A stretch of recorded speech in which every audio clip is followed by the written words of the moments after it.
الحمد لله رب العالمين، والصلاة والسلام على سيد المرسلين وعلى آله وأصحابه أجمعين. أما بعد، فأعوذ بالله من الشيطان الرجيم. بسم الله الرحمن الرحيم. الرجال قوامون على النساء بما فضل الله بعضهم على بعض وبما أنفقوا من أموالهم، فالصالحات قانتات حافظات للغيب بما حفظ الله. صدق الله العلي العظيم.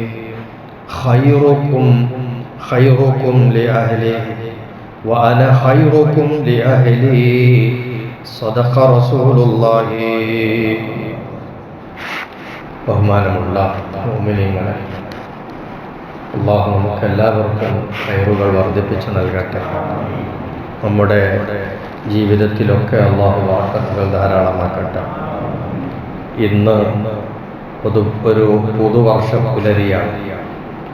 English വർഷക്കണക്കിന് 2025 ആണ്ടിലേക്ക് നാം കടന്നിരിക്കുകയാണ്. അല്ലാഹു നമുക്ക് ഈ തുടക്ക ദിവസത്തിലും തുടർന്നുള്ള ദിവസത്തിലുമെല്ലാം ബറക്കത്തുകൾ പ്രദാനം ചെയ്യട്ടെ. ദീർഘായുസ് ആരോഗ്യത്തോടുകൂടി അല്ലാഹു നമുക്കും നമ്മോട് ബന്ധപ്പെട്ടവർക്കും പ്രദാനം ചെയ്യട്ടെ. ഉള്ള ആയുസ് എത്രയാണെങ്കിലും ആ ഉള്ള ആയുസിൻ്റെ ഉള്ളിൽ നിന്നുകൊണ്ട് നമുക്കൊരുപാട് കാര്യങ്ങൾ ചെയ്തു തീർക്കാനുണ്ട്. കുറഞ്ഞ കാലം കൊണ്ട് കുറെ കാലം ചെയ്യാൻ കഴിയാന്നുള്ളത് ആയുസ്സിൽ അല്ലാഹു നൽകുന്ന ബറക്കത്തിൻ്റെ അടയാളമാണ്. നമ്മളെ സംബന്ധിച്ചിടത്തോളം നമ്മുടെ സ്വന്തത്തോട് ചില ഉത്തരവാദിത്തങ്ങൾ വീട്ടാനുണ്ട്, നിർവഹിക്കാനുണ്ട്. അതുപോലെ അല്ലാഹുവും റസൂലും കഴിഞ്ഞ് പിന്നെ മറ്റ് ചിലരോടും നമുക്ക് ചില ഉത്തരവാദിത്തങ്ങൾ നിർവഹിക്കാനുണ്ട്. ആ കാര്യത്തെക്കുറിച്ച് അബ്ദുല്ലാഹി ഹദ്ദാദ് തങ്ങൾ പറഞ്ഞു വന്നപ്പോൾ പ്രത്യേകം ശ്രദ്ധിക്കാൻ പറഞ്ഞൊരു മേഖലയാണ് ഭാര്യയും മറ്റ് ആശ്രിതരും എന്നുള്ളത്. നമുക്ക് ഉത്തരവാദിത്തം നിർവഹിക്കാനുള്ള വിഭാഗമാണ് നമ്മുടെ ഭാര്യമാരും ആശ്രിതരും. ആശ്രിതർ എന്ന് പറയുന്നത് നമ്മളെ ആശ്രയിച്ച് ജീവിച്ചു പോകുന്ന ആളുകൾ, കഴിഞ്ഞു പോകുന്ന ആളുകൾ. അത് ഒന്നാരാ? നമ്മുടെ മക്കളെന്നെ. പിന്നെ മക്കൾ മാത്രമല്ല, നമ്മുടെ മാതാപിതാക്കൾ പ്രായമായി അവർക്ക് സ്വന്തമായി അവർ സ്വയം പര്യാപ്തത നഷ്ടപ്പെട്ടു വരുന്ന സമയമാണ്. ആ സമയത്ത് മക്കളാണ് അവരെ പരിരക്ഷിക്കേണ്ടത്. ആ സമയത്ത് മാതാപിതാക്കളും ഈ മക്കളുടെ ആശ്രിതരാണ്. അപ്പൊ ഭാര്യയും ആശ്രിതരും ഇവർക്കാണ് അഹ്ലു ഇയാൽ എന്ന കിതാബുകളിൽ കാണുന്നത്.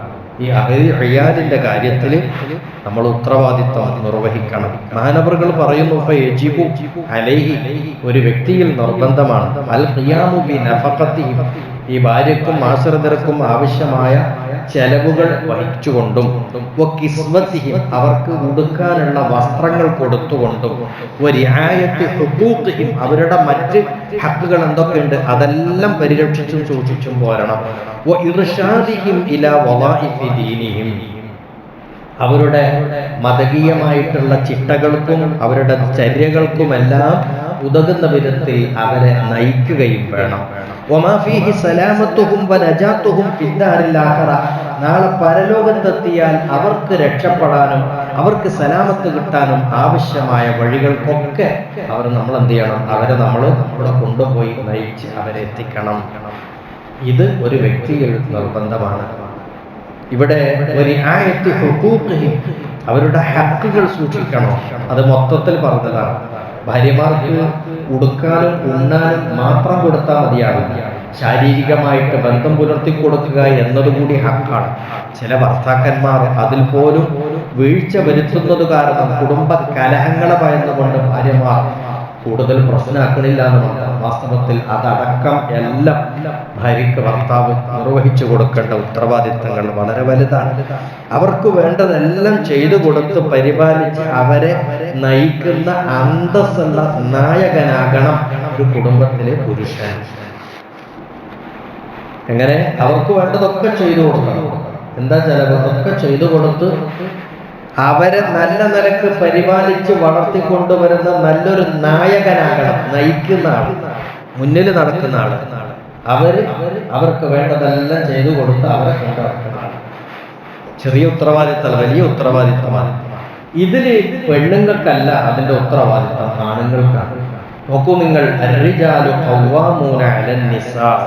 ഖുർആൻ പറയാണ്, പുരുഷന്മാർ സ്ത്രീകളുടെ മേലിൽ, ഭാര്യമാരുടെ മേലിൽ അവർ അവരുടെ കാര്യങ്ങളൊക്കെ നിർവഹിച്ചു പോരേണ്ട നേതൃപദവി ഉള്ളവരാണ്, അവരാണ് നായകന്മാർ. എന്തുകൊണ്ടാണ് അവരെ നായകത്വം ഏൽപ്പിച്ചതെന്ന സ്ത്രീ ഏൽപ്പിച്ചുകൂടെ? പ്രകൃതിപരമായി അള്ളാഹു ചിലരെക്കാൾ ചിലർക്ക് ചില പ്രത്യേകതകൾ നൽകിയത് കൊണ്ടും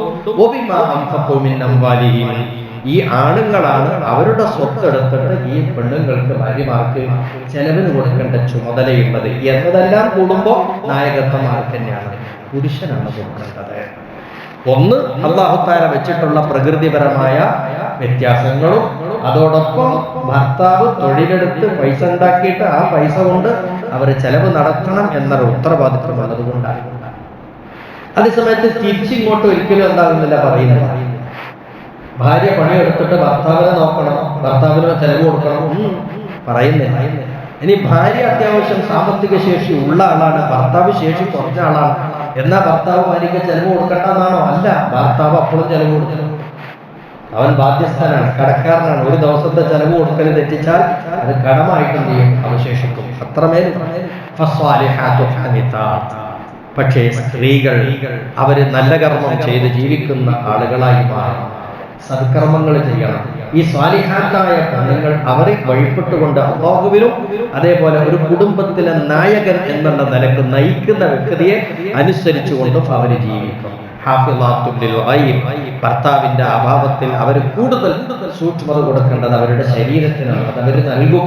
അതങ്ങനെയൊക്കെ ചെയ്ത് ജീവിക്കുന്ന ആളുകളാണ് സ്വാലിഹാത്തായ പെണ്ണുങ്ങൾ എന്നും പറഞ്ഞിട്ടുണ്ട്. അപ്പോൾ ഇത് വളരെ ശ്രദ്ധിക്കേണ്ടതാണ്. നായകത്വം നാം വഹിക്കുകയും നന്നായി അത് കൈകാര്യം ചെയ്യുകയും വേണം. ഭാര്യയുടെയും ആശ്രിതരുടെയും കാര്യത്തിൽ നല്ല നിലയിൽ വർത്തിക്കുന്നവരാണ് ഏറ്റവും നല്ലവർ എന്ന് വ്യക്തമായ ഹദീസ്. അതിൻ്റെ ഒരു ഭാഗമാണ് ഓതി കേൾപ്പിച്ചത്.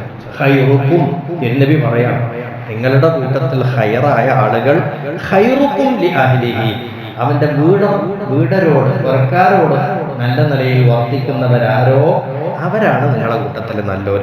വഅന ഖൈറുക്കും, നിങ്ങളുടെ കൂട്ടത്തിലെല്ലാം വെച്ച് ഞാനാണ് ഏറ്റവും ഖൈറായ ആള്. ലി അഹ്ലി, എന്റെ കുടുംബത്തോട് എന്റെ വീടന്മാരോട് ഏറ്റവും കൂടുതൽ നന്നായി പെരുമാറുന്ന ആള് ഞാനാണ്. അതുകൊണ്ട് നിങ്ങളുടെ കൂട്ടത്തിലൊക്കെ നിങ്ങൾ നന്നാകണമെങ്കിൽ നിങ്ങളുടെ വീടന്മാരോട് നന്നായി പെരുമാറണം എന്ന് അള്ളാഹുവിന്റെ ദൂതർ ഓർമ്മപ്പെടുത്തും.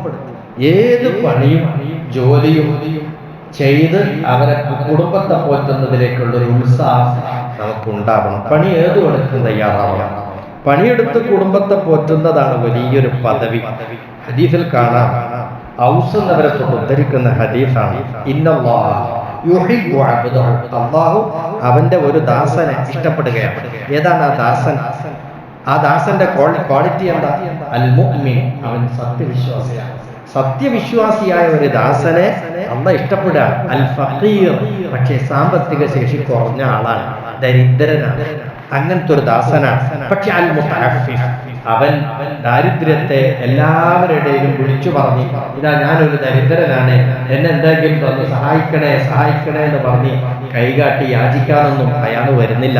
അയാളുടെ കഷ്ടപ്പാടും പ്രയാസങ്ങളും ആരോടും പറയാതെ പരമാവധി അയാൾ കടിച്ചൊതുക്കി അയാൾ അധ്വാനിച്ച് ജീവിക്കുകയാണ്. അവൽ ഇയാൾ, ഒരുപാട് മക്കളുടെ വാപ്പ, ഇങ്ങനെയൊക്കെയുള്ള ആളെ അള്ളാഹ്ക്ക് വലിയ ഇഷ്ടമാണ്. നല്ല മുഅ്മിനാണ്, അതോടൊപ്പം ദരിദ്രനാണ്, ഒരുപാട് മക്കളുടെ വാപ്പയാണ്. എന്നാൽ ദാരിദ്ര്യവും കഷ്ടപ്പാടും ആളുകളോട് പറഞ്ഞു നടക്കാതെ പരമാവധി ഉള്ളിലൊതുക്കി അദ്ദേഹം ക്ഷമിച്ചും സഹിച്ചും ഈ മക്കളെ പോറ്റാൻ കഠിനാധ്വാനം ചെയ്യുകയും ചെയ്യുന്നു എങ്കിൽ ആ അടിമയോട്, ആ ദാസനോട് അള്ളാഹുവിന് വലിയ ഇഷ്ടമാണ് എന്ന് നബി മുഹമ്മദ് മുസ്തഫ സല്ലല്ലാഹു അലൈഹി വസല്ലം തങ്ങൾ പറയുന്നു. അപ്പോ മക്കളുണ്ടാവുക, ആ മക്കളെയും ഭാര്യയൊക്കെ പോറ്റുക എന്നുള്ളത്, അതിനുവേണ്ടി പണിക്ക് പോവുക, കൂലിപ്പണിയാണെങ്കിൽ അത്, ഗവൺമെന്റ് ഉദ്യോഗമാണെങ്കിൽ അത്, വേറെ എന്താണോ നമുക്ക് അധ്വാനിച്ച് ഹലാലായ മാർഗത്തിലൂടെ നാം ജീവിച്ചെടുക്കുന്ന അധ്വാനിച്ചുണ്ടാക്കി ചെലവഴിക്കുന്ന ആ ഒരു രീതിക്ക് അല്ലാഹുവിന്റെ അടുക്കൽ വലിയ പദവിയാണ്. ഇന്നത്തെ അവസ്ഥ പല പരാതികളും ഇവിടെ വരാറുണ്ട്. അതിൽ പലതും എന്താ, നായകത്വം വഹിക്കേണ്ട ഈ മനുഷ്യൻ, ഭർത്താവ് അല്ലെങ്കിൽ മക്കളുടെ വാപ്പ, അദ്ദേഹം തീരെ അശ്രദ്ധനായി കഴിയുക, അലംഭാവത്തോടു കൂടി കഴിയാം, പണിക്ക് പോകുകയില്ല. ഓർക്ക് ബീഡി വലിക്കണമെങ്കിൽ പോലും 6 പൈസ കൊടുക്കണം, ഓട്ട് പൈസ കൊടുക്കണം. ഈ ഒരവസ്ഥ കല്യാണം കഴിഞ്ഞത് മുതൽ ഓന്റെയും കൂടി ചെലവ് ഓള് നോക്കേണ്ടി വരിക, മക്കളെ ഇങ്ങനെ ഉണ്ടാക്കി ആ മക്കളെ കാര്യം ഓള് നോക്കുക. ഇങ്ങനത്തെ ഒരവസ്ഥയിലേക്ക് സ്ത്രീകളെ കഷ്ടപ്പാട് ദുരിതത്തിലേക്ക് തള്ളിയിടുന്ന ആളുകൾ. എന്നിട്ട് എന്തെങ്കിലും കുറച്ചൊന്ന് ഗൗരവത്തിൽ പറഞ്ഞാൽ ചൊടിച്ച് ഓന് ഇറങ്ങിപ്പോയി, എന്നിട്ട് അപ്പുറത്ത് പോയിട്ട് ഓന് വേറൊരു വീണ് കിട്ടും.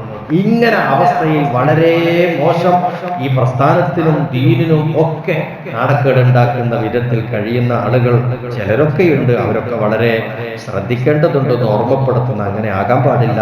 നമ്മൾ വളരെ കൂടുതൽ കാര്യങ്ങൾ ശ്രദ്ധിക്കേണ്ടതുണ്ട്.